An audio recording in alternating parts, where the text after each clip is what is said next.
فقردو عيكونن كاب سماي سمايا سوردكا نعيك تجفن نعي مسكن فقرخا كديلوكا نموتي كتموت صوري كنت تروح فقرك كديلوكا تعرفي كتلوتو نموتي كتموت صوري كنت تروح فقرك كديلوكا تعرفي كتلوتو فقريخا فقري كابز بينو خان العلي فقريخا مسخا يلا سمسن آخا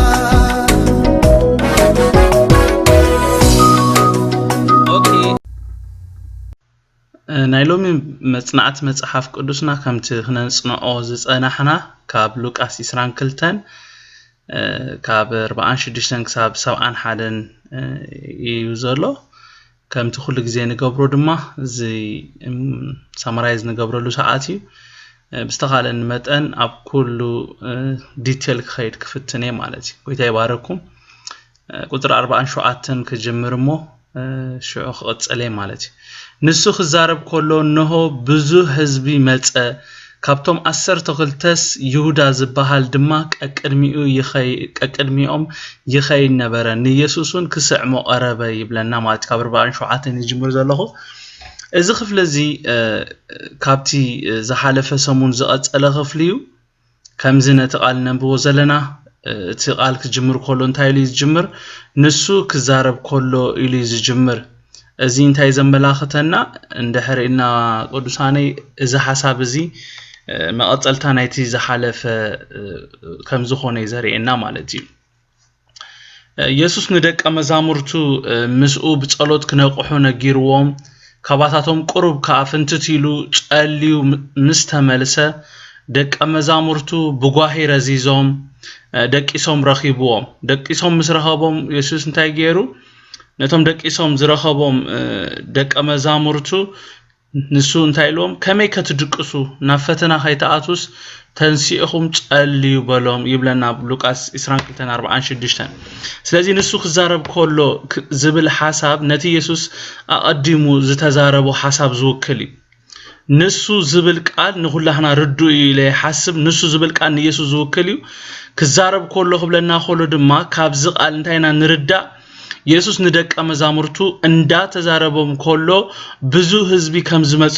ኢና ንርዳ ማለት እዩ ጎይታ ኢየሱስ እዚ ነገር እዚ ከም ዝመጽ ፈሊጥዩ አቀዲሙ ብዛዕባቲ ኣብ ቅድሚኡ ዘሎ ነገራት ዝጽሊ ነይሩ ጎይታ ኢየሱስ ኣብ ቅድሚኡ እንታይ ከም ዘሎ አጸቢቁ ይፈልጥ ስለዝነበረ እዩ ንደቀ መዛሙርቱ እንኮላይ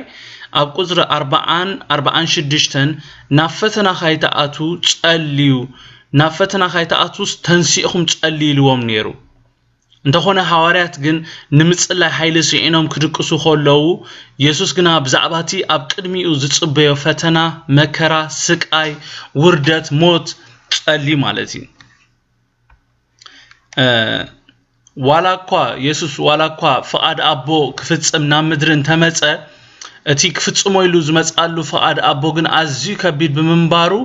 ብዛዕቦ አጽኒኡ ክጸልይ ኮሎይና ንሪ ስለምንታይ ፈተና ናብ ህይወትና ከይመጽ ኾላ ቀዲምና ክንጽልይ ከም ዘሎና ክንፈልጥ አሉና ሐቀይደ ቅዱሳን ኢየሱስ ክርስቶስ እንደቀ መዛሙርቱ ኣብ ቁጥር 46 እንታይሎም ናብ ፈተና ካይተኣቱ ተንሲእኹም ጸልይልዎም ስለዚህ ስለምንታይ ክንጽልይ ከም ዘለና እንደሕር ዘይፈልጥና አይን ጸልይኒና ስለምንታይ ፈተና ኣብ ህይወትና ከይመጽ ኾሎ አቀዲምና ክንጽልይ ከም ዘለና እንደሕር ዘይፈልጥና ፈጺምና ኢና ዘይንጽልይ ፈተና ናብ ህይወትና ዝምጽ ስለምንታይ እንደሕር ኢልና ቅዱሳነይ ካብ ፈቃድ አቦ ኸውጻና ካብት ነፍቅሮ አምላኽና ክፈለና ይዝመጽ ንኻላ አይመጽኒ ስለዚህ ኻይና አጽኔና ኩሉ ሳዕ ናብ ፈተና ኻይና አቱ ክንጽልይ ዘሎና ክንጽልይ ኮለና ነዘን ክልተ ነገራት እንደ ሐሰብና ኸውን ጽቡቕ እዩ ሓደ ከምቲ ኢየሱስ ካብ መጀመርታ ደጋጊሙ በቃሉ ዝነገረና እንታይ እንዳበልና ኢና ክንጽሊ ዘሎና ናብ ፈተና ኣይተእትወና ኢልና ንጽሊ በኻልኣይ ደረጃ ድማ እንታይ እንዳበልና ኢና ክንጽሊ ዝግባአና ከምቲ ኢየሱስ ዝጽልዮ ዝነበረ ጸሎት አቦ በዚ ከሐልፍ ፍቃድካ እንድሕር ኮይኑ ነቲ ኣብ ቅድመይ ዘሎ ፈተና ይኹን መከራ ይኹን ስቃይ ይኹን ውርደት ይኹን ወይ ሞት ሰጊረ መታን ከሐልፍ ኃይለ ሓበኒ ጸጋብ ዝሐለልና ኢና ክንጽሊ ዘሎና ከምቲ ኣብ ላዕሊ ክብሎ ጸናሕኩ ናብ ህይወትና ዝመጹ ፈተናታት ናይ መጨረሽታ ዕላማኦም ሓደን እዩ ነዚ ክንፈልጥ ኣሎና ናይ ፈተና ናይ መጨረሽታ ዕላማኡ እንታይ እንድሕር ኢልና ማንኛውም ዓይነት ፈተናታት ናብ ህይወትና ዝመጹ ካብ ኣምላኽና ክፈሉይና ካብ ጉያና ኸውጹና ኢሎም እዚ እንድሕር ተረዲእና ጥራይና ከይባተኽና ንጽሊ ማለት እዩ ኣብ መዝሙር ዳዊት 32 ቁጥር 6 እንታይ ይብልሲ ስለዚ ደግ ዘበለ ሁሉ ብእትረከበሉ ጊዜ ይልምነካ በሐቂ ብርቱ ወሄዝ እንተ ደፈአውን ኣይክበጽሖን ይብል ደግ ማዓሲ ዝጽሊ እንድሕር ኢልኩም ኣብቲ ጎይታ ዝርከበሉ ሰዓት ዝጽሊ ወላ መዝሙር 34:19 እንታይ ይብልሲ ናይ ጻድቕ መከራ ብዙሕ እዩ እግዚአብሔር ግና ካብ ኩሉ ይናገፎ ይብለና ኣብ ዮሐንስ 16:33 እንታይ ይብለና ኣባይ ሰላም ምእንቲ ክትረኽቡ እዚ ነገርኩኹም ኣብ ዓለም ጸበባ ኣለኩም ግና ከኣጀኹም ኣነ ንዓለም ሲኢረያ ኢሉ መለሰሎም ይብለና ስለዚ ኣብዛ ምድሪ ክንነብር ከለና ብብዙሕ ጸበባ ሽግር ስደት መከራ ክሳዕ ብሞት ክንሓልፍ ንኽእል ኢና ዝሰምዕ እዝኒ ዘላቶ መንፈስ ንነፍስ ወከፍና ዝብሎ ይስማዕ ኣብዛ ምድሪ ክንነብር ከለና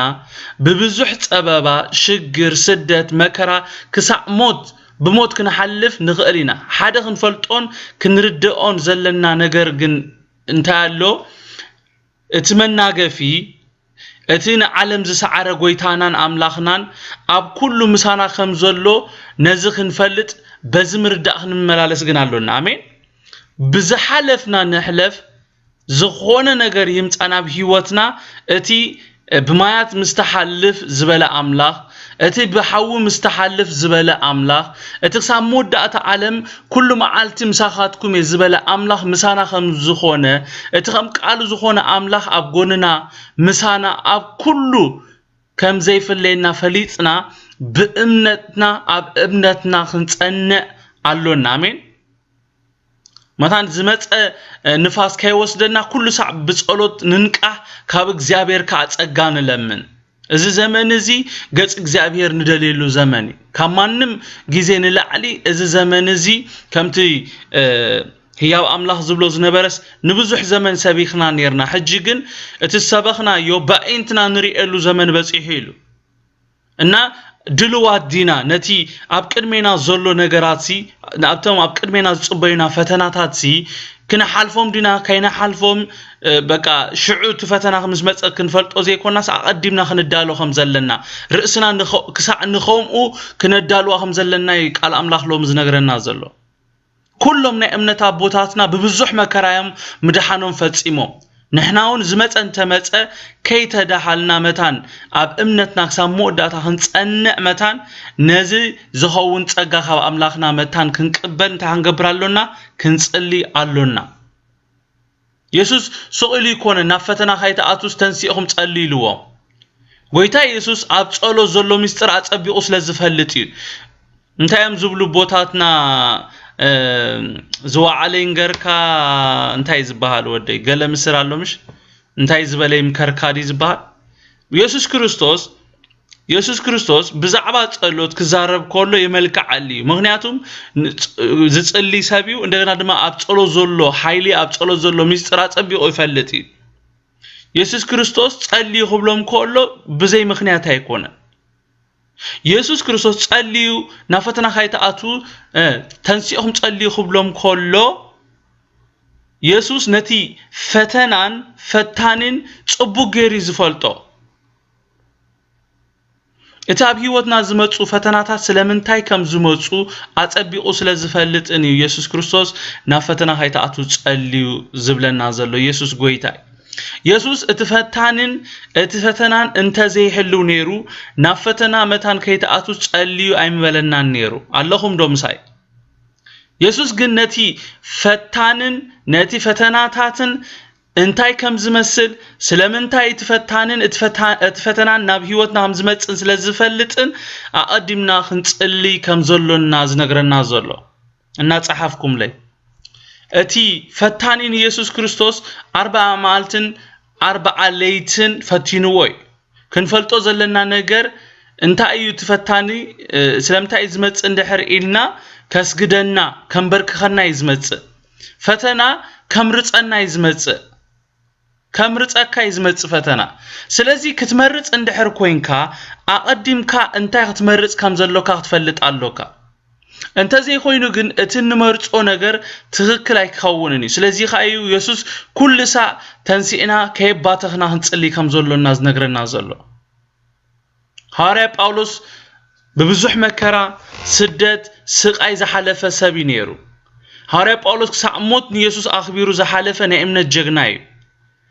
እዚ ሰብ እዚ ንሰብ ሮሜ ኣብ መልእኽቱ ጽሕፈሎም ከሎ ኣብ ሮሜ 8 ካብ 35 ክሳብ 39 ከምዚሉ ካብታ ፍቅሪ ክርስቶስ ዝፈለየና መን እዩ ከመዮም እንታኻ ሙሉ መዓልቲ ንቕተላሎና ከመባጊዕ ማሕረዱን ተቆጸርና ዝብል ጽሑፍ ዘሎ ጭንቀትዶ ጸበባዶ ስደትዶ ጥሜዶ እርቃንዶ ፍርሕዶ ወይ ሰይፊ ሞት ኮነ ህይወት መላእኽቲ ኾኑ ወይ ገዛእቲ ዘሎ ኾነ ወይ ዝመጽእ ወይ ሓይልታት ልዕል ዝበለ ኾነ ወይ ትሕት ዝበለ ካልእ ፍጥረቱን እንተኾነ ካብታ ኣብ ክርስቶስ ኢየሱስ ጎይታና ዘላ ፍቅሪ አምላክ ከተክፈለና ከምዘይ ኮነሉ አርጊጸለኹሞ በዚ ሁሉስ በቲ ዘፍቀረና አጸቢቅና ንስዕሪና ይሉ ስምዑኒ ቅዱሳን ሐዋርያ ጳውሎስ ኣብዚ ዘርዚርዎም ዘሎ ነገራት ብጎይታን ብጽንዓት ኃይሉን ዝበርታዓና እንድሕር ዘይኮይና ካብቲ ፍቅሪ ኢየሱስ ናይ ምፍላይ ዓቕሙ ዘለዎም ነገራት እዮም ሓቀይዶ ሓሴ إذا حواري باولوس زرزيروهم زلوسي كاب ጎይታ ናይ ምፍላይ አቅሙ ዘለዎም ነገራት እዮም powerful እዮም ሃያላት እዮም ግን ብጎይታ ዝደልደለ ሰብ ተዘይ ኮይኑ ኣብ ጎይታ እምነቱ ኣብ ጎይታ ዝኾነ ሰብ ተዘይ ኮይኑ ምስ ጎይታ ጥቡቅ ዝኾነ ሕብረት ዘለዎ ሰብ ተዘይ ኮይኑ በቀሊሉ በዚኦም ነገራት ዝውሰድ ከም ግደ ሓቂ ንብዙሓት እዞም ተዘርዚሮም ዘለው ነገራት ኣብ ልዕሊኦም ሰልጢኖምን ሓይሊ ረኺቦምን ካብታ ናይ ጎይታ ፍቅሪ ንብዙሓት ክፈልዮም ክኢሉ ሓቀኛ እምነትና እቲ ንጎይታ ዘሎና ፍቅሪ ኣብ ከምዚ እዋን ይዝፍተን እዞም ተዘርዚሮም ዘለው ኣብ ህይወትና ሓይሊ ዘይህልዎ ማዓሲ እንድሕር ኢልና ምስ ጎይታናን ኣምላኽናን ጥቡቅ ሕብረት ምዝህልወና ጥራይ ነዚ ድማ ብኸመይና ክንገብሮ ብጸሎት ጸሎት ድማ ተቀንድ ምስ አምላኽና ዘጣበቀና መንገዲ እዩ አሜን ጸሎት ካብ አምላኽና ምርሒት ሓይሊ ፉሊ ጸጋ ንቅበለሉ መንገዲ እዩ እዚ ስለዝኾነ ኢየሱስ ደጋጊሙ ክንጽልይ ከም ዘሎና ዝነግረና ዘሎ ኢየሱስ ጸልዩ ምስ ወደአ ነቶም ሐዋርያት ከኣ ብጸሎት ክነቅሑ ከም ዘሎም እናተዛረም ከሎ እዩ እቲ ብይሁዳ አስቆርታዊ እናተመርሐ ዝመጸ ብዙ ህዝቢ ናብቲ ኢየሱስን ሐዋርያትን ዝነበርዎ ስፍራ መጺ ማለት እዩ ኢየሱስ ክርስቶስ ነዞም ጭፍራ ክገጥሞም ወይ ድማ ነኦም ፊት ንፊት ክገጥሞም ዘኻአሉ ነቲ ኣብ ቅድሚኡ ዘሎ ነገር እናፈለጠ ንቅድሚት ክወጽ ዝገበሮ እንታይ እንደሕሪልኩምኒ እቲ አቀዲሙ ዝጸለዮ ጸሎት እዩ አሜን ምስ ጸለየ እንታይ ብለና መልአክ ካብ ሰማይ መጽ ዘበርትዖ መልአክ ካብ ሰማይ ተራእየ ይብለና እቲ ዘበርትዖ መልአክ እዩ ብናይ ጸሎት ሓይሊ ጎይታ ኢየሱስ ተንሲኡ ነዝብ ቅድሚኡ ዘሎ ዝጽበዮ ነገር ክጋፈጥ ተሲኡ ወጪ ማለት እዩ እንታይ ብለና ንሱ ክዛረብ ከሎ እንሆ ብዙ ህዝቢ መጸ ካብቶም 12 ይሁዳ ዝበሃል ድማ ቅድሚኦም ይኸይድ ነበረ ንኢየሱስን ክስዕሞ ቀረበ ኢየሱስ ድማ በል ይሁዳ ንወዲ ሰብዶ ብምስዓም ተትሕዞለኻ በሎ ብለና ዘገርም ነገር እቲ ብዙ ህዝቢ ብመን ተመሪሑ ናብቲ በዓል ኢየሱስ ዝነበሮ ስፍራ መጽ እንድሕሪና በቲ ንሐዋርያነት ተሓጺ ዝነበረ ስምዑኒ ጽቡቅ ጌርኩም ብዛዕባ ይሁዳ ይኮንኩን ዝዛረብ ዘለኹ ንይሁዳ ብዛዕባ ይሁዳ ክንዛረብ ኮለና ንነፍስና በዚ ናይ ይሁዳ ቦታ ጌርና ንርአይ አበይ ከም ዘላ ህይወትና ንርአይ ንመርመር አሜን نحن اون حرياتنا ግን አቤና ቦታይና ዘለና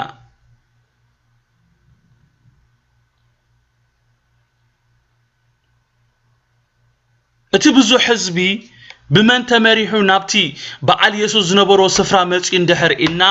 بتي نحواريان تحتي زنبرة صبوا غيركم سمعني نحواريان سلطان استقبله بتي مس يسوع زبل بتي مس يسوع زبل أنستين نعب سرح زتتصوّعن أمودات دما كابتوم نعسر تقولت نجد فراد نخخون منجست قبل حصوي بزنبرة يهودا سقرتاوي تبزو حزبي تمريحو نابتي يسوع زنبرو سفرة مسيو أي حزنن قدوسان اتقويتا زدالو اللو كوي بلسيو منفسهاوي عند خاندحر زي بريحو بخوم يحاري باولوس نسب إفيسون منفسهاوي عندكم بريحو تصفات أو إتو أب كريستوس أنتاي مخانو خدفلتو اتسألي الله خزبالو مبزحتنا إذن أجرزي إذا مسترزي أي برحلنا نتطبقو تزخون نيرو تزبرحلنا نيرو كابزي توفينا يوزلنا موفاي كابول لعلم استوفنا نيرنا نقويتا أي مسلكم إذن نبغو زلنا قال انتهي يبلنا له كابتوم عسر توخلتس يودا زبهال دما كأكاديمي أمي خير نبرة من يوم زوم عسر توخلتن دحر إلنا قدوسان توم قداموت دك أمزمورنا يسوس حواريات إلو زتصوعهم مس أخو خونو ما انتخل أخوم إلو زحاريهم قبل على حمام دوين قبل على أجانتين سلطانن حيلن استقبلوا وانجيل منجست أملاخ كسبكو منجست أملاخ كسفحو بيسوس استحاريو يمزوم عسر تغلطة يهودا خا حدا كاب كم زنبرة بجزع فقادو دما نتي بوتود حديقو خمز خدن نيسوس كتحز دما متصلعت يسوس جنزب كم استوى عقلن نيسوس كتحزو دما متشو جيزي كتصبي دحر مصنح يسوسن دك أمزامرتو بينهم أبزنا برولو ساعات نتوم زحزوا مريحو خمز متين أبز نيلومي مصنعتنا نريزلونا يهودا حواريات إلو قويتا كابز سميهم حدين يرو قدسان حواريا مالت انتهي مالتي وكيل مالتي امباسادر ويلؤخ مالتي ويكا حلافي الناس تقبله حدرز تقبله وكيل لؤخ مالتي نزي ونقول نقديفو سلد ددحر سلدك قوي خيدو عبزنا يلوم زمن عقل قلت زلناها كما هيوتنا عبقدم قويتا خمزن كولوسي كبور هيودو يهلونا ويس بزي مدراوي نجاري عندنا عوير زلو إذا زي كحد حكيو أب نريو زلنا نجاري نايهودا منفسي بزوحات زرقيو حق ايدو بدفرت نزي تتزاربكو بعينتي زريو سلازخونة منم اي فرحني مالتي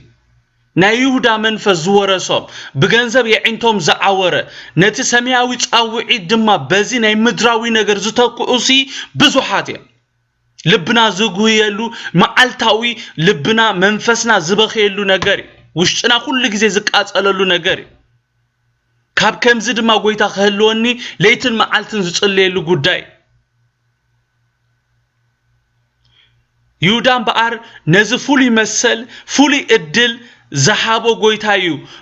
فقر غنزب يعنتو سلازعورو نغويتا يسوس كتحزو وسينو يودا نتز تقبلو حلافنت حديقين بار منت غنزب كبل نتنسو بوتا زي حابو جنكا عبي حلافنت عبي ادل منت غنزب كبل كسيرو قدوسان كابز خمزي غويتا يدحننا لومي ابز ما اخلنا زلهم عقلقلتين دحر اللهم مالت بخمز عينت بقى هيوتكم صبو مسكرنا زيبلو بقى سباتكو يريم يمزنونا كنغلغلوم كلنا يرينا حق ايدو قدوسان ابزلنا عقلقلتس نفلطوينا نو أب قدمي زلو سب يمزني يرأيو سلازي تمازيننا قليلنا خاين الركب اكزابير يردأنا آمين اتستوحبنا حلافينة يبلز اتقويتا زدالولنا خبر يبلز آمين دو اكزابير مست اكزابير عدالينا زلو خبري خرننس اثر كله ازي نايم بك ازي نحالفو زلنا نگر قليلي قدوساني ይሁዳ አስቆርታዊ ነቲ ብዝሒ ህዝቢና መረሐ ናብቲ ኢየሱስ ዝነበረሉ ስፍራ ዝመጻሉ ምክንያት ከምቲ ክብሎ ጸናሕኩ ንኢየሱስ ከትሕዞ ኢሉ እተቀድሚ እቲ ቀቅንምቲ ብዙ ህዝቢ ዝኸደሉ ምክንያት ግና ብጀኩ እታ ኩሉ ሳዕ በሓባር ግዜ ዘሕልፉላ ቦታ ማንም ዝፈልጦ ስለዘይነበረ ምእንቲ ክመርሖም ኢሉ ቀቅንምቲ ህዝቢ ዝኸይድ ነይሩ መሪሑ ከዓ ናብቲ ኢየሱስን ደቀ መዛሙርቱን ዝነበረሉ ስፍራ ሂዝዎም መጽዩ ኣብ ዮሐንስ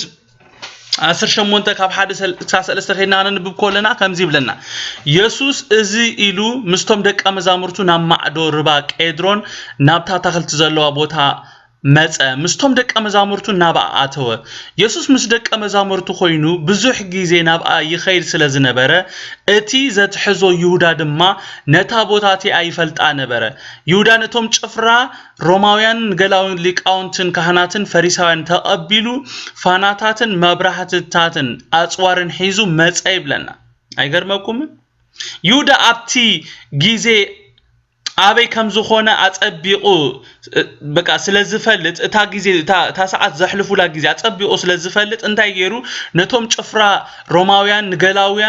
ንገላው ሊቃውንትን ካህናትን ፈሪሳውያን መሪሑ ናብቲ ኢየሱስን ሐዋርያትን ዝነበሩ ለስፍራ መጽዩ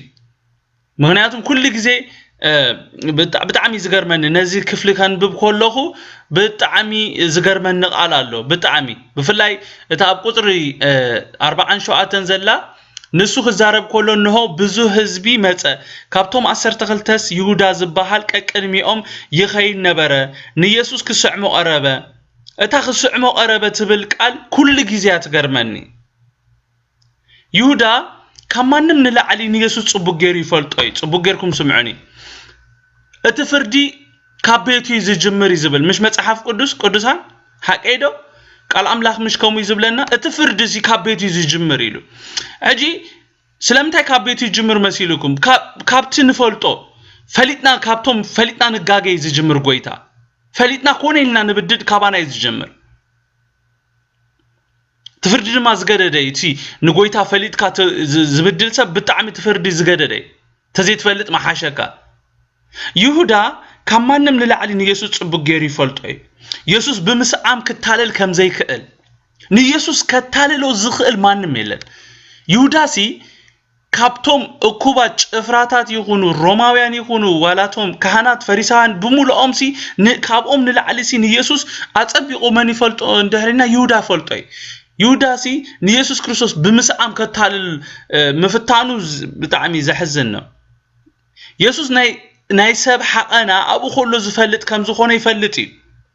ምስ ኢየሱስ ኣብ ዝነበረሉ እዋን ብዙሕ ግዜ ኢየሱስ ነቶም ብዝተፈላለየ ሐቀና ዝመጹ ንዝነበሩ ሁሉም ነቲ ናይ ውሽጥ ሐቀኖም ነቲ ብልቦም ዝሐስቦ ክዛረቦም ከሎ በዕንቱ ሪኡን ሰሚዑን እንተኾነ ማንነት ኢየሱስ ዘንጊዑ ንኢየሱስ ብምስዓም ከተሕዞ ክፍትን ከሎ ንሪ ይሁዳ ነቲ እግሩ ትሕት ኢሉ ዝሓጸቦ ክልእኾ ኢሉውን ንሰለስተ ዓመትን ፈርዓን ዘሰልጠኖ ነቲ ምስኡ ዝበልዐን ሰተን ነቲ ኃይሉ ዘእጣቆ ስልጣኑ ሂቡ ምስቶም ቀዳሞ ሰሪዑ ዝለኣኾ ነቲ ናይ ሐዋርያነት ሹመት ዘሓቦ ጎይቱኡን አምላኽኡን ዝኾነ ብምስዓብ ናብ ኢድ ጸላእቱ አሕሊፉ ክህቦ ከሎ ኣዝዩ ዘሕዝን ነገር እዩ እቲ ናይ ጎይታ ሕሬት ጥራ ካብቲ ምስቶም ጸላእቱ ኢየሱስ ካብቶ ዓለሉ ገንዘብ በልጽ ሐቀይዶ ቅዱሳን እቲ ጎይታን ይሁዳ አዳሊሉ ዝነበረ ክብሪ ከማንም ንላዕሊ በብዙሕ ጽፊ ይበልጽ ነይሩ የእንቱ በገንዘብ ዘዓወረ ሰብ በመንባሩ ግን ኣብ ክንዲ ንጎይታ ዝግዛዕ ንገንዘብ ክግዛዕ በመምራጹ እቲ ካብ ጎይታ ቅበሎ ዝግበኦን እታ ኣብዛ ምድር ዝተቀበላ ሹመትን ካብኡ ተወሰድ ኮላ ንሪ ካብዚ ኸምዚ የድሕነና ካብዚ ኸምዚ እግዚአብሔር ይሐልወና አሜን ቅዱሳን ኣብ ዘመናውን እዚ ታሪክ እዚ ይድገም ይዘሎ ሰሚዕኹም ኣለኹም ኣብ ዘመናውን እዚ ታሪክ ይድገም ይዘሎ ከመይ እንድሕር ኢልኩምኒ ሰባት ኣብ ክንዲ እቲ እግዚአብሔር ዘዳለወልና ንጥምት ሰባት በቃ ደቂ ሰባት ኣብ ክንዲ እቲ እግዚአብሔር በቃ ዝህበና እቲ ንሱ ዝሐረልና እቲ ንሱ ዝመረጸልና እቲ ንሱ ዘዳለወልና ነገር ንጽበይ بجيزياوي نجر كنتالل نركب جنزب دماء عند سب كعور كولونري جنزب سبكتك يلوت جنزب عزراربها يلوت جنزب زي قبرو نجر يلا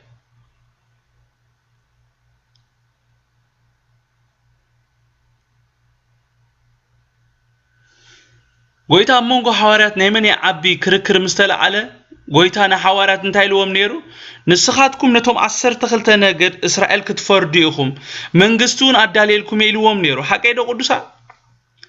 إذا خزارب كله يهودا أما أخلهم نيرو يهودا استدالو اللو نجر قويتا بقى أداليلو زولو نجر سي بزوح كم زخونة سي سميعي يودان بار نزي ناي كبر بوتا حاديغيو مدفئي زخونه نجر حاري اغزابير يحلونا مدفئينا زخونه نجر كاينا حاري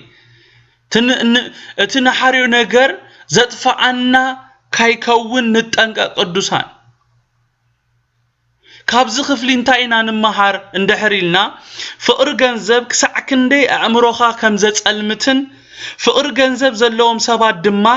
ገንዘብ ንምርካብ ክወስድዎ ዝኽእሉ ስጉምትታት ክሳዕ ክንደይ ሓደገኛ ኸውን ከም ዝኽእሊና ካብ ዝኽፍል ንምሃር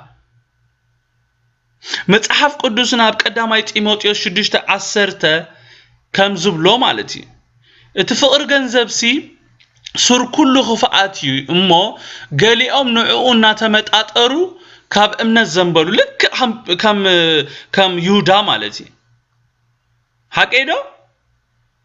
ገሊኦም ንዑኡና ተመጣጠሩ ካብ እምነት ዘንብል መጀመሪያ ካብ እምነትካ ዘዝብለካ ገንዘብ ፍትወት ገንዘብ ካብ እምነትካ ከም ትዘብል ይዝገብረካ ድሕሪ እንታይ ትኸውን ካብ እምነት እንደሕር ጎዲልካ መስመርካ እንደሕር ሲሒትካ ናብ ርእሶም ድማ ብዙሕ ስቃይ ኣምጽኡ ይብለና ስቃይ ከተምጽእ ማለት ልክ እዚያ ኣብ ህይወት ይሁዳ በጽሓ ንይሁዳ ናብ ዝኹሉ ማዓት ዘእተዎ نتكسا مودا تزفقر غويتو ادما كسع مشا زبصحو فقر ገንዘብ ابزي زي تزارب كاي تزارب كله كحالفو زيدلي ነገር እንታዩ እቲ በአጉኡ ዘይነ አልየም ህማ ልምድታትና አሞዳአታ መጥፊኢና እዮም ዝኾኑ ቅዱሳን ሰሚዕኹም ንለኹም እቲ በአጉኡ زين عاليوم عملاتنا لمدتاتنا عماسيو مدفئينا يزخونمو بجيزيو بقى كي سعر خولو كي عبي خولو عبيو خي حنقنا خولو نقليو نفلطوينا اوشتنا زولو شجر نفلطوينا دخاماتنا كمانم نلعلي بعلنا نفلطوينا سلازي نتي حما نغراتنا قلطفنا نقليو يوداسي نتا نيسرقي عملو مس غويتا خملالس كولو اب غويتا خولو حديغو انت زخون نيرو نتا اب ገንዘብ ዝነበሮ ፍቅሪ በፍቅር ጎይታ ተኪኡ ወንተ ዝኸውን ነይሩ ከም ብጾቱ ታሪክ ሰሪሑ ስሙ ሁሉ ሳ ብጽቡቅና ተዘከረም ነበረ ነይሩ ታሪኹን ሽሙን አበላሹ አይማሐለፈን ነይሩ ታበብኒ እሽተይ ዝተለማመዳ ነገር እና ዓበየት ከይዳ ስለዚህ ነፍስ ወከፍና ነታ አብ ህይወትና እንለማመዶ ሕማቅ ልምድታትናን አመላትናን ጨሪሶም ካብ ጎይታ ካይፈለይና ሆለው ጎይታ ካብ ህይወትና ክቆርጸና ንጸሊ እንተዘይ ኮይኑ እታን ኢሽቶ አብያ ክትሐንቀና ከም ይሁዳውን መጥፊእና ክትከውና እዚ በሐቅ ዝብለኩም ዘለኹ እዚ ዝኸውን ነገራት ይዝነገረኩም ዘለኹ بأجو اندحر زي علينا يو حما عملاتنا حما لمدتاتنا دحار مدفئنا يمزخون لنفسنا كم فلي السبات غيرنا ينو تصرق قدسان يودا مستوم 10 تخلته نعب سرح استمدبه حواري خون استحاري سبي نيرو اذا حجنا ببو قال بعلو يهودا كابتوم 10 تخلته إلو يحبرناي ስለዚህ ካብ ህይወት ይሁዳ ንማሃር ካብ ይሁዳ ንማሃር ቅዱሳን ሓንሳብ ዲህነይልና ብድሕነትና አይንላገጽ ንርእስና ካብቶም ካብ ጎይታ ክፈሊና ተኽእሎ ካብ ዘለዎም ነገራት ናሐሉ መታን ነፍስና ኣብዘይ እንደልያ ቦታ ኸይንረኽባ ማለት እዩ ክብርን ጎይታ ይኹን ካብ 48 ክሳብ 50 ድማ ከምዚ ይብል ኢየሱስ ድማ በል ይሁዳ ንወዲ ሰብዶ ብምስዓም ተትሕዞለኻ በሎ እቶም ኣማዕኪሎሞ ዘለው ከዓ እቲ ዝኾነ ምስ ረኣዩ ጎይታይ ብሰይፍዶ ክንወቅዕ በልዎ ሓደ ከባታቶም ንባርያ ሊቀ ካህናት ወቂዑ የማናይ እዝኑ ቆረጾ ኢየሱስ ከዓ ክሳዕ እዚ ብጽሑሕ ደግዎ ኢሉ መለሰሎም እዝኑ ተንኪውን ኣሕወዮ ይብለና ይሁዳ ንጎይታ ኢየሱስ ክስዕሞ ኸሎ ጽቡቕ ጌርኩም ሰምዑኒ ይሁዳ ንጎይታ ኢየሱስ ክስዕሞ ኸሎ ነቶም ጭፍራ ሮማውያን ኮነ ነቶም ንኢየሱስ ክሕዝዎ ኢሎም ዝመጹ ሰባት ናይ ንሱ እዩ ናይ ሓዝዎ ምልክት ያ ሰሚዕኹም ኣለኹም ናይ ፍቕሪ ምስዓም ኣይኮነትን ከምቲ አንቶይ ፊሊ ዝብሎ ዝነበረ ናይ ናፍቆት ምስዓም ኣይኮነትን ናይ የፍቅረካ ምስዓም ኣይኮነትን ናይ ይሁዳ ምስዓም ነቶም ክሕዝዎ ዝመጹ ሰባት ኢየሱስ ማለት ንሱ እዩ ስለዚ ሓዝዎ ትብል ምልክት ያ ነቶም ኢየሱስ ዘለው ሰባት ግን ከም ኖርማል ሰላምታ ነቶም ኢየሱስ ዘለው ከም ኖርማል ሰላምታ ብዛዕባታ ሚስጥር ምስዓም ብጀካ ኢየሱስን ይሁዳን እቶም ንኢየሱስ ክሕዝዎ ኢሎም ዝመጹ ካልኦት ኣይፈልጡን እዮም ነይሮም حوارات تامسام ناي سلام كم زي كونت كاب أف يسوس مسمعو جنا نقولتا أما أخيلهم مو زنبرو نقولتا بتا زنبرو توم أقمي كي تحاسك كلا خلو هلو نري مالتي أماركوس أثر تربعته كبر بعنا 4 شديشن كنا نبي كلنا خمزيبل تزت حزو خا تأنز السعمو نسيو حزو واسنيحو مسدو إلو مفلت حبومي بلنا مسيد ما بوبو نابو قريبو ربي لو سعمو نساتهم كأداو نابو زرقيهم حزو سمعني نيودام سعم ملكت كم زخونة ماركوس صبغ يرص يحفونالو يهودا نقولتا سعمو خلو بناتو التحساسبة بزعباتا ميستر مسعم بزعباتي كل زقبرو نجر زي تفلت ايز مسلو نيرو قويتا جن اب قدمتي زي ملكز تقبلون اب قدمتهم حوارياتن نيودان تايلو بل يهودا نود سبدو بمسعم تتحزو لخا بمبال كل تقبارهم كابو خمزي تخوله اب قدمو كلاتهم كزاربهم كلو نري امين قويتا نيودا نود سبدو بمسعم تتحزو لخا خبلو قولو انتا يزبلو زولو كل قبرتاتك خابا يستخوله ايكونن سلمتا تسعمن اللخاس فليت اكالوخو يزبلو زولو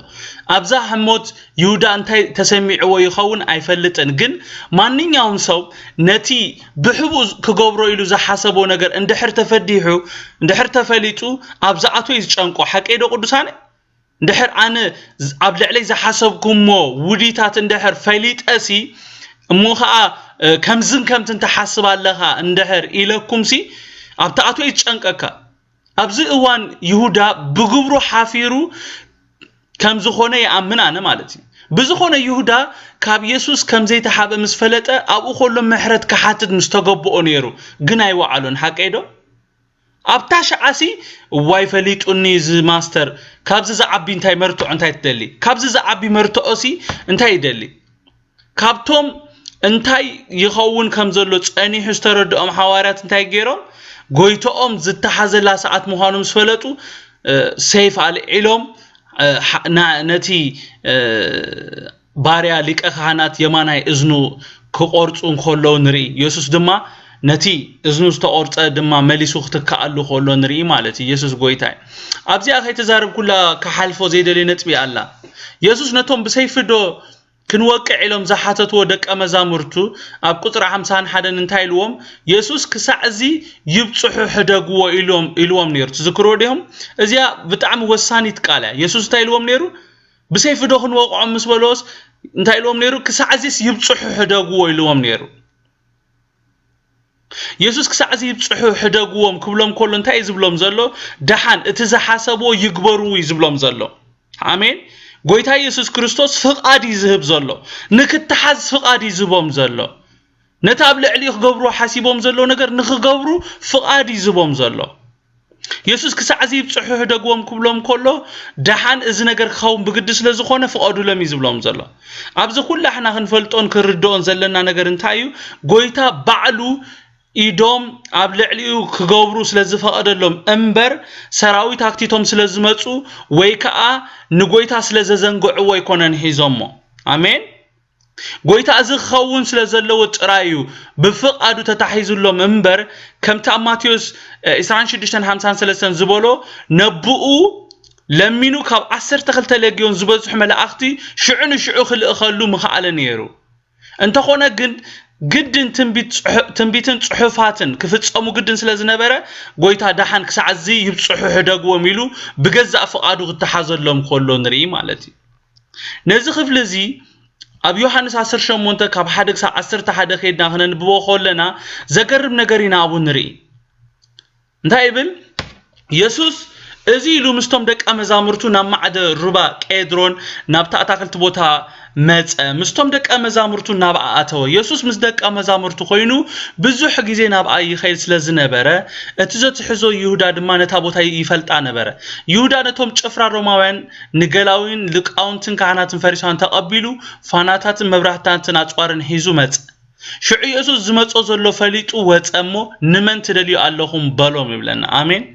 ንሳቶም ኢየሱስ ናዝራዊ ኢሎም መለሱሉ ኢየሱስ ከአኔ ይበሎም እቲ ዘትሕዞ ይሁዳ ድማ ምሳታቶም ደው ኢሉ ነበረ ሽዑ አኔ ምስ በሎም አድሓርሓሩ ናብ ምድሩን ወደቁ ከም በሐድሽ ድማ ንመን ትደልዩ ኣለኹም ኢሉ ሓተቶም ንሳቶም ከአ ኢየሱስ ናዝራዊ በሉ እቲ ካብዞም ዘሓብካን ሓደ እኳ ይጥፋእኹም ዝበሎ ቃል ምእንተ ክፍጸም ኢየሱስ አኔ ኢለኩም ንዓይ ትደልዩ እንድሕር ኮይንኩም ነዚኣቶም ይኽዱ ሕደግዎም ኢሉ መለሰሎም ሽዑቲ ሰይፊ ዝነበሮ ስምዖን ጴጥሮስ ሰይፊ መሊሑ ንባርያ ሊቀ ካህናትን ወቂዑ የማነይቲ እዝኑ ቆረጾ ስምቲ ባርያውን ማልኮስ እዩ ኢየሱስ ከአ ንጴጥሮስ ሰይፍካ ናብ ሰፈሩ ምለሶ ነቲ ኣቦይ ዝሃበኒ ጽዋዕሲ ኣይሰትየ እንደበለ ይብለና ማለት እዩ ዮሐንስ 18 ካብ 1 ክሳብ 11 ማለት እዩ ከምቲ ኣብ ላዕሊ ክብሎ ጸናሕኩ ይሁዳ ኾነ ኩሎም ቶም ንኢየሱስ ክሕዝዎ ዝመጹ ንኢየሱስ ኣየዘንግዕዎን ኢየሱስ ሙሉ ብሙሉኡ ብዛዕባቲ ዝመጾ ዝነበረ ይፈልጥ ነይሩ ከምዚ ኣብ ዮሐንስ 18:4 ዘንበብናዮ ኢየሱስ ዝመጾ ዘሎ ፈሊጥ እዩ ናብቶም ዝደልይዎ ዝነበረ ወጽዩ ንመን ትደልዩ ኣለኹም ኢሉ ባዕሉ ሓቲቶም ጎይታ ኢየሱስ ባዕሉ ብፍቃዱ ንርእሱ ኣሕሊፉ እንተዘይሂቦም ጭፍራ ሮማውያን ኮነ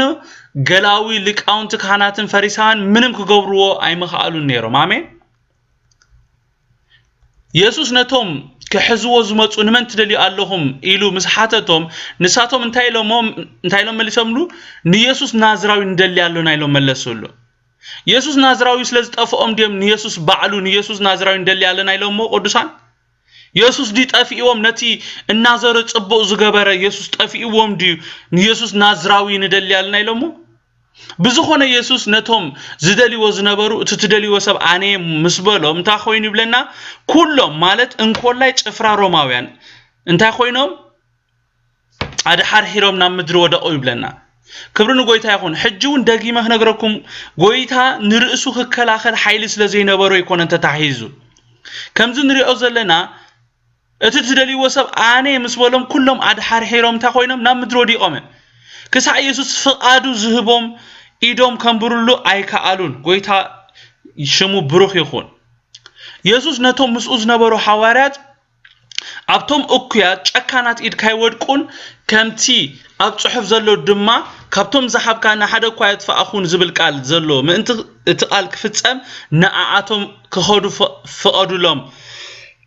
ንዓይን ተደልይኹም ድማ ሓዙን ኢሉ ነቶም ናቱ ናጻገሩ ርእሱ ብፍቃዱ ኣህሊፉ ክብብ ከሎ ኢና ኣብ ዝኽፍል ንርኢ ዘለና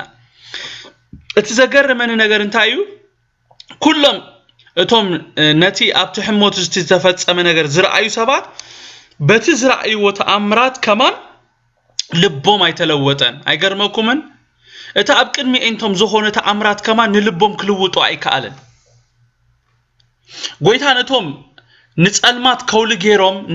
ናብኡ ዝመጹ ሊቃውንትን ካህናትን ሓላቁ ሓለውት ቤተ መቅደስን ኣብ ቤት እንታይልዎም ኢየሱስ ነቶም ናብኡ ዝመጹ ሊቃውንትን ካህናትን ሓለቃ ሓለውትን ቤት መቅደስን ኣብ ቤትን ከም ናይ ከታርዶ ኣሳይፍን ኣባተርን ሒዝኩም ወጻኹም ኣብ ቤት መቅደስ ኩሉ መዓልቲ ምሳኻትኩም ነይረ ኣዳኩም እኳ ወሳይ ኣበልኩም ለይን እዚ ግና ግዜኹምን ስልጣን ጸልማትን ይበሎም እንታይ ኢሎም ኣስምሩላ እዚ ግና ግዜኹምን ስልጣን ጸልማትን ያበሎም ይብለና أبز حدا أقداس نجر تزاري بخحلف دس بلني مالتي كابت يسوع تزاربوك نستوللو زدلي نتبي تي أبقطر 53 تزاربوك علي آمين إذا أجنا جزيه من سلطان الماتن يا بلوم زبل قال وسانيت قال يا قدسان قويتا يسوع نزق على زي قدم مزرابون تايلو ومنيرو كم ناي كتاريدو عصايفنا باترين حزكم وصاخم أب بيت مقدس كل معالتي مساحاتكم نيره أداكم وكا وسيبلكم ليني لوم نيرو بدحري نزا وساني زخونت كنستبل الله زلونا قال تزاريبو مالتي قويتا أبز تفلالي بوتا صلاقي بليت خم سرح تزاريبي حقيقة قدسان نعبنت يسوس أماتيوس أسر سلسة كاب إسران 4 كسع 3 بزعوا منقسط السمايات بمثال خزارب كله خمزيلو نيري كال مثل ما كمزيلو مثل اللهم منقسط السمايات أبقراتو تصبو زر أسب آيات مثل التمثل اتوم سب دقي سوم كلو صلاقي مصيو ابت ما اخر سرناي دما كردات زريو خده معاس دقي سوم كلو قوصل مسفرين دما شعو تخردات ترايه نتب علبيت غزواتو مصيوم غويتاي ابغرات كا صبو زرئدو زري خاي نبركان ازي خردات دا كابي مصبلو نسو خا نزس صلاقي زغبرو بلوم توم غزواتو دما كيدنا كن عاريدو تفوتي خابلو نسو بلوم ايفالكومن كرداد كتعاري خلهم سي مسو سرناي كايتمحو كسع قو بحدا يبيو حدغوم بغيزي قو خا نعصادو قدم نتخرداد ريوو كندد دما ببنداتي اسرو نتسرناي غنا ابقفو ياكبو خبلو ميلو انا تكرول دلي زلخو نتي اب قطر 55 اب 28 زلو نطبتاتي معاسيتي صلاقي نتي كرداد زريئو خيدو اندحر إلنا صلاقي نتي كرداد توم سبات دقيسوم كولو يزريئو خيدو توم سبات ابغرات كرداد كم استزرأ كساعت استزرأ اخليك زبوقل ايفلطون يم نيرو حقيقه قدسان سلامنتاي اندحر إلنا تخرداد بدقسوم كولو سلتزرأي دقيسوم كولو زخونه نجر سلازيفلطو دحر نويح غيزينت بدقسوم استزر اخرداد ريومو مالتي توم غزوات منن معاسن كم زغبرو ايفلطونم نيرو ناب غويتوم مصيوم مسحاتتو وغن غويتوم من كم زغبرون معاس كم زغبرون كنغروم كولو نري كبرنشوم يخون هذا نجر يخزارب دلي زلو غويتا يسوس ازي غيزيخوم يخبلوم كولو سؤلي كونن صلاقي كل غيزي بليتي زعي سلازي نسوخ سرح كله نحنا زين نقح اندحر كوينا لك خمتي ابتي غرات كردات زرقه اب هيوتناون كومو يغبر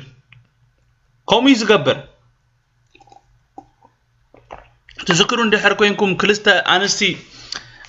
كلتا امنزراتات نام نغوس سلمون مصين كلتين بحاده ولاد تحانتيناتيو السياسري آتني نصابا إلى ككراخرا خلوا تذكروا لهم أب قدامي نجست I guess أوس مراف سلسة كاب 16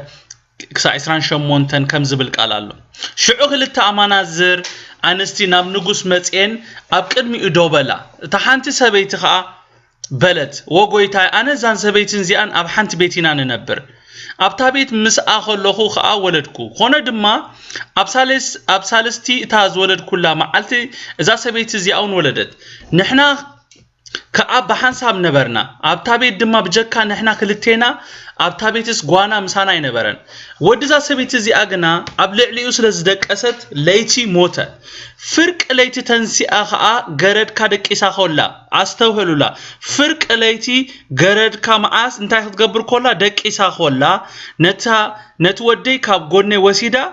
أب حقفا أدك أسدتو نتموت وداقنا أب حقفا أدك نزخولو خدقبر إذا سبيت زي أدك إسا نيرا انتاي تقبر الله أي تفلت إنا نيرا نقوه ودي كتقبو إلى انت تساعخو انه خا مويتو صنحه نقو مستأمد كو خا انه تزولد كو ودي ايكونن تخالئتي سبيت خا ايفال ازي هياوس وديو تموت كا ودخي بلد ازي ادما ايفال تموت دا اي ودخي ازي هياو غنا ودي بلد بزي خا اب قدمت نغوس تزراربا شعوت نغوس ازي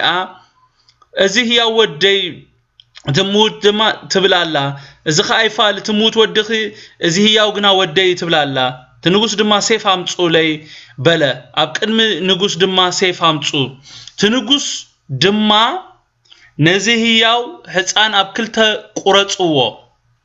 اتفرقا نزي حنتي تفرقا خانه حنت حبون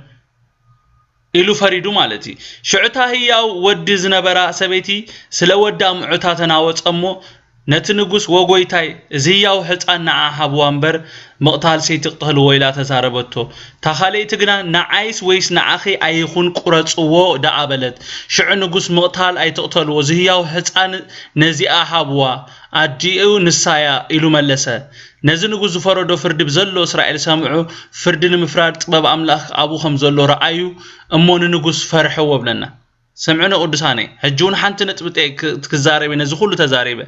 اتي سراء ماس تاسرايت ماسيا نتي نتا عد سريقاتا اندحر إلنا فرق ليتي بدقستا خلا سريقاتا حقيدو هياو حقيفا دقيسا موت حقيفا دما تنسيا هياو حقيفا دقيسا موت حقيفا تنسيا صلاي كل غيزه كمي يزغبر هياو حقيفنا ندقس مستبرابرنا ات هياو نغرنا تسريقو يصنحنا مبزحتي እግዚአብሔር ዝበና مغلاصات رايታት حلمታት بليتيوم كابانا زسرقو ስለዚህ በቲቲ እኩይ ዝሰርሓሉ ሰዓት ተንሲና ስርሑ ክነፍርስ ይግባአናይ ንሕና ስርሑ እንደሕር ዘይፍሪስናሉ ንሱ ስርሑ ምግባር ኣይከሓድግኒ ደጊመ ክዛረበ ንጸላኢ ስርሑ እንደሕር ዘይፍሪስናሉ ንሱ ስርሑ ምግባር ፈጺሙ ኣይከሓድግኒ ንስኻ ተቡክር ትኽእል ኢኻ ጸሎት ክትገድፍ ትኽእል ኢኻ ንሱ ግን ስርሑ ምግባር ኣይገድፍን 54 كلتن كم زبل حيزوم كا وسدو نابيت ليقا كهاناتون اتو بيتروس كا رحقيلو يسعبو نبره اما اخلت مكاببيا كا حاون ديدوم بحساب تقاميطوم كولو بيتروس اما اخلوم تقامط حنت غرد ابطقاتي حاو تقاميطو مسرائيتو طميتاتو ازون مسونيرو بلت نسوغنا اتسبيتي يفلطونيلو كحاده قرب صنه حيلو خا حدا خال ريو نسخاون كابتوم كاباتاتوم يخابلو بيتروس غنا اتاسب اي فالين بله حانت ساعات تاكل مس حلفت كا حدا خال زدما بحق مسونيريو غليلاوي خايو يلو ارغيصو تزارب بيتروس دما اتاسب اي زتبلو زلو خا اي فلطني بلو شعو غنا ازخ زارب كله بو درحو نقو غويتها غلص يلون بيتروس طمتو بيتروس كالومي درحو خينقو 3 ساعات كحدني خا زبولو قال غويتا ذكره ناوصاي كيدون مرير بخيات بخيبلنا እግዚአብሔር ሽሙ ይባረክ አብዝንታይና ንሪ ዘለና ትንቢታት ተፈጻምነት ክረኽቡ ኾለውና ንሪ አሜን ኢየሱስ ብዛዕባ ገዛ ርሱ ብዙሕ ግዜ ተዛሪቡ ወይ ተነብዩ ነሪ ኮሙኻ ጎይታ ኢየሱስ ንጴጥሮስ ከም ዝኽሕዶ አቀዲሙ ከይኮነ ኾሎ ነጊርዎ ነሩ ስለዚህ ኣብዚ ክፍል እንታይ እዩ ዝኸውን ዘሎ እንድሕር ኢልና ከምቲ ጎይታ ዝተነበዮ ከምቲ ጎይታ ዝበሎ ክፍጸም ኾለውና ንሪ ዘለና ጎይታ ኢየሱስ ኣብ ሉቃስ 18 ካብ 31 32 ከም ዚሉ ነሩ ነቶም 12 ወሲዱ ድማ እንሆ ናብ ኢየሩሳሌም ንድይባለና እቲ ብዛዕባ ወዲሰብ ኣብ ነቢያት ተጻሕፈ ሁሉ ክፍጸም እዩ ነህዛብ አሕሊፎም ክቡ ከላገጽሉ ክጸርፉን ጡፉን ክብሉሉ ገሪፎም ድማ ክቀትሉዎም ብሳልሳይ መዓልቲ ክትንስ ይበሎም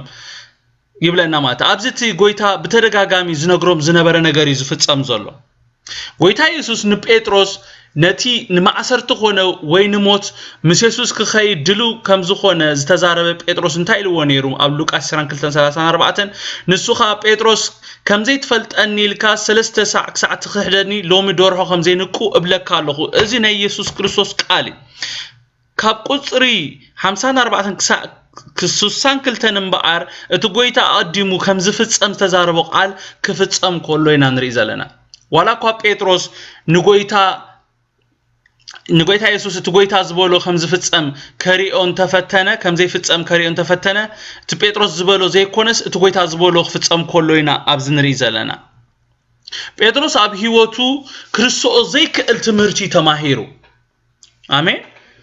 በቲ ዘለዎ ዓቅሚ ነቲ ዘፍቅሮ ኢየሱስ ክስዕቦ ፈቲኒ ነዚ ዝገበረሉ አንድ ምክንያት ሓደ ንቃሉ ከኽብር ኢሉ ኸውን ከሎ በኻልኣይ ደረጃ ድማ በገዛ ኃይሉ ዝኽእል ስለዝመሰሎ በሳልሳይ ደረጃ ድማ ክሳዕ ክንደይ ንጎይታ ከም ዘፍቅሮ ከሪኦ ኢሉ ንጎይታ ክስዕቦ ፈቲኑ انت خونه ነገራት ከምቲ ንሱ ዝሓሰቦም ዘይኮነስ ከምቲ ጎይታ ዝበሎ ኮይኑ ከምቲ ጎይታ ዝበሎ 3 ጊዜ ንጎይታ ከም ዘይፈልጦ ኺሄድዎ ማለት ልክ ከምቲ ጎይታ ዝበሎ ምስ ኮነ ጎይታ ግልጽ ኢሉ ንጴጥሮስ እንታይ ገበሮ ይብለና ንጴጥሮስ ጠመቶ ይብለና እዚ ምጥማት ክልተ መልእኽቲ ዘለዎ ኮይኑ ይርዳኣኒ ሓደ ኢለካ ነይረ ኸውን ኮሎ እታ ካልእቲ መልእኽቲ ድማ እቲ ዝበልኩ ኻዘክር ዝብል ቃል መልእኽቲ ከም ዘለዎ ይርዳኣኒ ሓቀዶ ቅዱሳኔ ኣብ ሱሳን ሓልሳል ከንታይ ብለና ጎይታ ኸኣ ግልጽ ኢሉ ንጴጥሮስ ጠመቶ ጴጥሮስ ካ ሎሚ ደርሖ ኸይነቀወ 3 ሰዓት ከሕደኒ ኢኻ ዝበሎ ቃል ጎይታ ዘከረ ናብ ወጻኢ ኸይዱ መሪር ቢኻት በረ ጎይታ እንታይ ኢሉዎ ክትክሕደኒ ኢኻ ኢሉዎ 3 ሰዓት ከም ዘይትፈልጠኒ ክትክሕደኒ ኢኻ ዳሓር ግን ምስተመለስካ ግን ንሕዋትካ ኣጸናንዓዮም ኣበርታዓዮ ኢሉዎም ነይሩ ከም ዝምለሱን ጎይታ ኢየሱስ ክርስቶስ ኣቀዲሙ ነጊርዎ ብኡ ከም ዘይከይድ በቃ ተዛሪቡ ስለዝነበረዩ ጎይታ ጴጥሮስ ናይ ንስሓ ናይ ምምላስ ጸሎት ጸልዩ በኺዩ ተጣዒሱ ኢየሱስ ክርስቶስ ጎይታይ ካብ ሱሳን 335 ድማ እቶም ኢየሱስ ዝሓዝዎ ሰባት ድማ የላግጹሉን ይወቅዑዎን ነበሩ ሸፊኖም ድማ ገጹ ይጸፍእዎ እስከተነበልና መን ይጸፍዓካ እናበሉ ይሓትዎ ነበሩ እና ጸረፎኻ ብዙሕ ካለ ነገር በልዎ ይብለና ኢየሱስ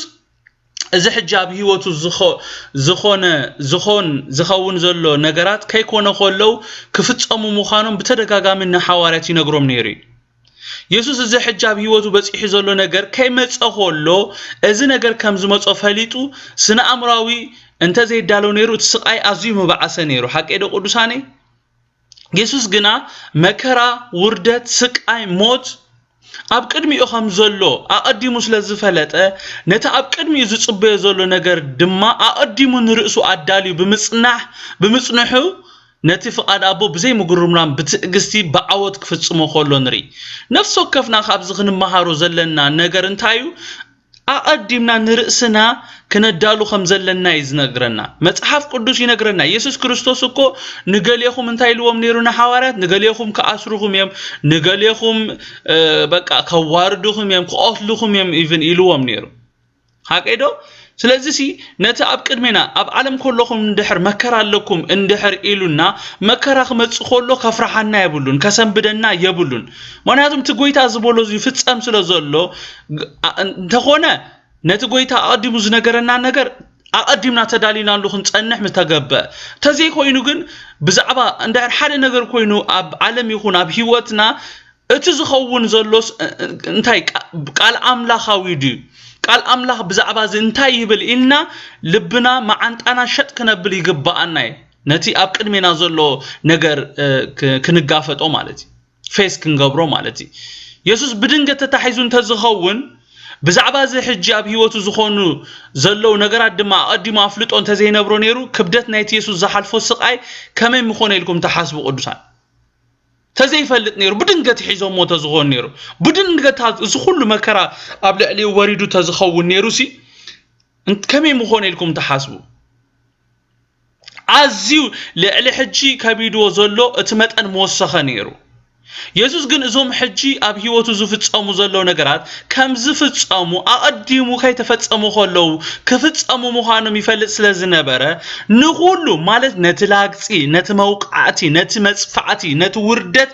ነቲ ስቃይ ብጸጋ ክቕበሎ ኾሎ ንሪ ቅዱሳን ኣቀዲምካ ምድላው ንዝመጻካ ነገር ብጸጋ ንኽትቀበል ኣቅሚ ሓይሊ ይህበካዩ አሜን ዶ ጎይታ ኢየሱስ ሎሚ ተዳልዩ ዝብለና ዘሎ ዝተዳለና ክንከውን ይዝደለና ጎይታ ካብ 66 ክሳብ 71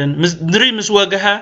ዓበይትን ህዝብን ሊቃውንትን ካህናትን ጸሓፍትን ተኣኪቦም ንስኻት ክርስቶስ ተኾይንካስ እስከ ንገረና ኢሎም ናዋዕሎም ወሰድዎ ንሱ ኸኣ እንተ ነገርኩኹም ኣይተኣምኑን እንተ ሓተትኩኹም ድማ ኣይትምልሱለይን ኣይትፈትውህንን ኢኹም ወዲ ሰብ ግና ካብ ሕጂ ኣብ የማን ሓይሊ ኣምላኽ ክቕመጥ እዩ በሎም ኩሎም ከኣ እምበኣርከ ንስኻ ወዲ ኣምላኽ ኢኻ በልዎ ንሱ ኸኣ ነኸውምየ እሞ ንስኻትኩም እኳ ትብሉለኹም በሎም ንሳቶም ከኣ በዓላትና ካብ ኣፉ ድሕሪ ሰማዕናኸ ድሕር ደጊም እንታይ ምስክር የድልየና በሉ ይብለና ዘገርም ነገር እቶም ምድር ምስ ወገሕ ዝተኣከቡ አበይቲ ህዝብን ሊቃውንት ካህናትን ጸሐፍትን ኢየሱስ እንታይ ኢሎሞ ንስኻ እቲ ክርስቶስ እንተ ኮይንካስ እስከ ንገረና ኢሎም ናቃጫጭ ሕቶ ብምሕታት ናዋዕሎም ኮስዶ ኸሎ ኢና ንሪ ኢየሱስ ከኣ ነቲ ዝተሓቶ ሕቶ ከምልስ ኮሎ እንታይ ኢልዎም እንተ ነገርኩኹም ኣይተኣምኑን ኢኹም እንተ ሓተትኩኹም ድማ እንታይ ኢልዎም ኣይትምልሱለይን ኣይትፈትሑን ኢኹም ብምባል ብዛዕባቲ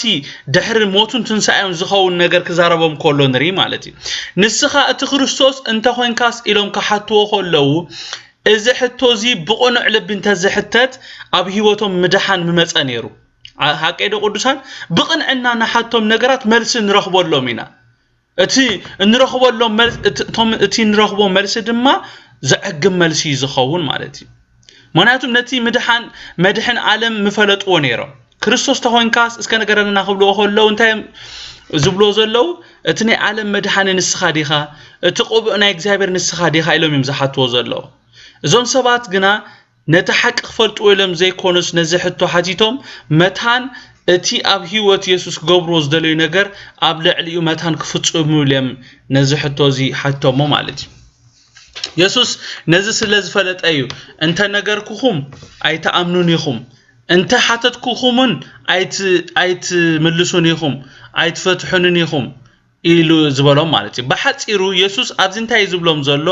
ንስኻትኩም ሓቂ ትፈልጡ ኣይኮንኩም እንደሊኹም ንሓቂ ኣብ ምድላይ የለኹምን ዝብሎም ዘሎ ክርስቶስ ምዃኑን ዘይምዃኑን ምስ ኣዋረድዎ ምስ ኣላገጹሉ ጡፍ ምስ በሉሉ ብዝጠቅምን ብዘይጠቅምን ምስ ኣዋረድዎን ምስ ኣሳቀይዎን ኣይኮነን ክሓቱ ነይርዎም ናብ ዋዕላ እናወሰድካዮ ተሓቶ ሕቶ ኣይኮነን ቅድሚ ዝኾነ ስጉምቲ ሙሳዶም ቅድሚ ኢዶም ኣብ ልዕሊኡ መንባሮም ከጻሪዎ ዝግባእ ጉዳይ ነይሩ እንተኾነ ኢየሱስ እዞም ሰባት ንሓቂ ክፈልጡ ደልዮም ይሓትዎ ከም ዘለው ስለ ዝፈለጠ ብግልጽ እንተነገርኩኹም ማለት እቲ ናብ ዓለም ክመጽእ ዘለዎ ኣነ ምዃን እንተ ዝነግረኩም እቲ ናይ ዓለም መድሕን ኣነ ምዃን እንተ ዝነግረኩም ማለት እወ ኣነ ክርስቶስ እቲ ቁቦ ናይ ኣምላኽ እቲ ናይ ዓለም ከድሕን ዝመጻኹ ኣነ ለንተ ዝነግረኩም ነዚ ፈጺምኩም ኣይክትቅበልዎን ኢኹም ይዝብሎም ዘሎ እዞም ሰባት መልሲ ናይ ኢየሱስ እወ ምዃኑ እንዳፈለጡ እዮም ሓቲቶሞ ኢየሱስ ክርስቶስ ኮሎ ኣይኮንኩን ኢሉ ንማንነቱ ክሕድ ኣይኮነሉን ሓቀይዶ ቅዱሳን ንዓይሲ ሰለሞን ዲኻ እንድሕር ኢልኩም ንሲ እወ ኣነ ሰለሞን ክብለኩም ምክንያቱም ኣነ ሰለሞን ስለ ዝኾንኩ ማለት እዩ ኢየሱስ ካኸሙ ንስኻ ክርስቶስ ዲኻ ክብሎ ከሎ ክርስቶስ ኮሎ ኣይኮንኩን ክብሎም ኣይክእልኒ ንማንነቱ ክሕድ ኣይክእልኒ ስለዚ እወ ኣነ ክርስቶስ ክብሎም ናይ ኢየሱስ መልሲ እውን እዚ ነይሩ እቲ ሓቂ ትፈልጡን ኣይትደልዩን ኢኹም እምበር እወ ኣነ እቲ ክርስቶስ ዝብል እዩ ናይ ኢየሱስ መልሲ ንሳቶምን ነቲ ናይ ምቕታል መደቦም ክሰልጦም ድማ ነዚ መልሲ እዮም ዝደልይዋ ነይሮም እዚ ስለ ዝኾነ ከኣዮም ጎይታ ኢየሱስ ብዛዕባ መጻኢዩ ኣብ ቁጽሪ 69 ምስተዛረቦም ደጊሞም ወዲ ኣምላኽ ዲኻ ኢሎም ኣሲኢቦም ዝሓተትዎ ማለት እዩ ነቲ ናይ ኢየሱስ ሓቀኛ ምርሰ ድማ ንመጋበሪ ክፋኣቶም ክጥቀሙሉ ከለዉ ንርኢ ማለት እዩ ወዲ ሰብ ግና ኢሎም ካብ ሕጂ ኣብ የማን ሓይለ ኣምላኽ ክቕመጥ ይበሎም ኩሎም ከኣ እምበኣርከ ንስኻ ወዲ ኣምላኽ ኢኻ በልዎ ንሱኻ ኣነ ኸም እየ እሞ ንስኻትኩም እኳ ትብሉለኹም በሎም ንሳቶም ከኣ በዓልናትና ካብ ኣፉ ድሕሪ ሰምዓናኸ ደጊም እንታይ ምስክር የድልየና በሉ ይብለና እዞም ዓበይቲ ህዝብን ሊቃውንትን ካህናትን ጸሐፍትን እምበኣር ናብዚ መደምደምታ ክበጽሑ መታንዮም ንኢየሱስ ክርስቶስ ዲኻ ወዲ ኣምላኽ ዲኻ ዝብሉ ክልተ ሕቶታት ሓቲቶሞ ኢየሱስ ከኣ ክልቲኡ ስለ ዝኾነ መልሱውን እወይ ዝብል ነይሩ ንሳቶም ነቲ ናይ ኢየሱስ ሓቀኛ መልሲ ከምቲ ኣብ ላዕሊ ዝበልክዎም ንመጋበርያ ክፋኣቶም ክጥቀምሉ ከለዉ ኢና ንርኢ ዘለና ከምቲ ኣብ ዝሓለፈ መጽናዕትና ዝተዘራረብናሉ እዞም ሰባት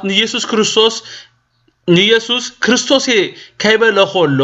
ኣነ ወዲ ኣምላኽ ከይበለ ከሎ እዮም ክቆትልዎ ዝደልዩ ነይሮም ሓቀይዶ ቅዱሳን ኢየሱስ ወዲ ኣምላኽ ኣነ እቲ ክርስቶስ ስለ ዝበለ ኣይኮነን ክቆትልዎ ደልዮም እዞም ሰባት ካብታ ኣገልግሎቱ ዝጀመረላ ሰዓት ጀሚሮም ኩሉ ሰዓት ክቆትልዎም ዝደልዮም ብዝኾነ ነዛ ናይ ሎማ ኣጋጣሚውን ነቲ ቀደም ዘውፅዎ ጥናቶም መፈጸሚ ክጥቀሙሉ ከለዉ ኢና ንርኢ እዞም ሰባት بعلاتنا كاب أفو دحر سمعنا خ دقي من تاي مسكر اللي نايلهم زبلو زلوا نينايون دحرنا نتنا يسوع حق إنيا مسكرنتهم نمون جلست تقاملوا زلوا أتي كخاون زلوا كمزي نساتهم زجبرو زلوا يكونن يسوع أنا خريستوسي أنا ود أملاخي كبلهم كله كما يليو أفو مليو خمس زبر زلوا إلهم بزعبوا خص نعم استجابوا نيرو نساتهم جنا نبز درجة كبوصحوا عيدلين مخنياتهم يسوع نعاتهم حمام رأس كوينوهم سلزنبرة فقاد أبو بقوت كناون سلزنبرت بزوحات كأن يسوع يسعبوا بمنبارهم إذا كان هلاوتناتهم عزيز اسكوهم سلزنبرة بزخونة من قد تتكيمهم كاب قص مدري خطفوا يدلي سلزنبرو نتي زرخبوا أدلنا قات آمن كتقاموا له الله ينابز نري ولا قا عقلقلتي اتأكوي انت نبارو كي تفلت أمجن انت يكوينهم فقار اكزابير عم فتس انت حبابيرا سميعهم لهم ولا قا عقلقلتي اتأكوي انت نبارو كي تفلت نساتهم من فقار اكزابير عم فتس انت حبابيرا يسوس نيهودا كم زبالو ودسب كم تستمدبال لي زخيد زالو نساتهم جنا دليت لبهم سمر لهم مسيلهم نيرو مالتي كبرنا قويتها خون سلازي كم تعنتو يورسان زبالتو متأكامي ويدما ننهي اكزابير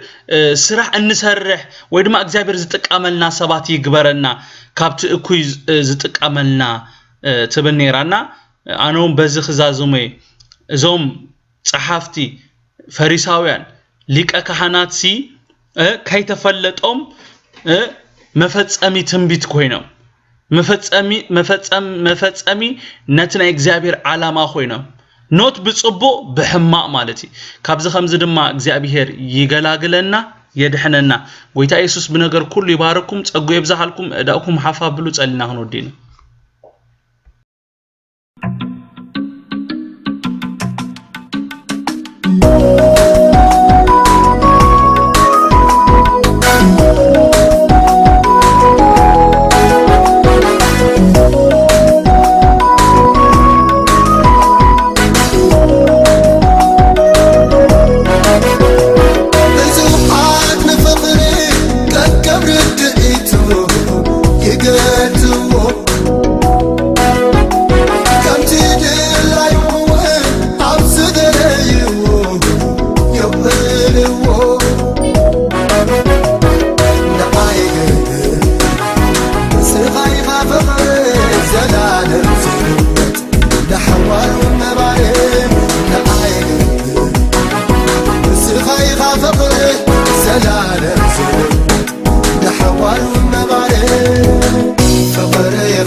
نفسي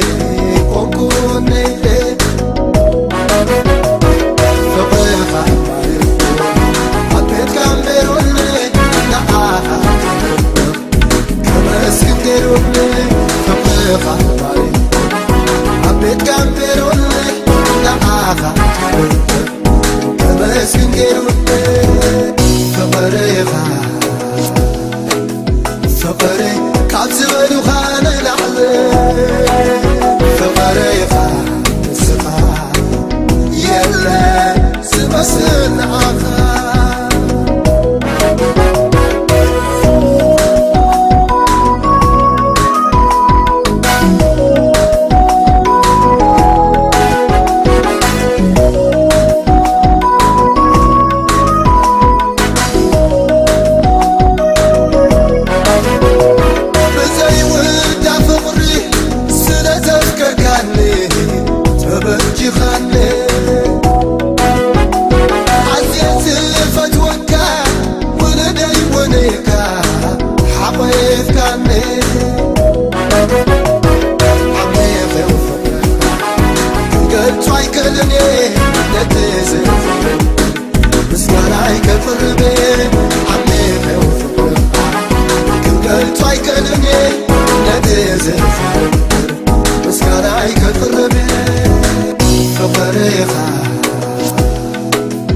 فقري كاتبلو خان العلي فقريقة السقا يلا سبسن عخا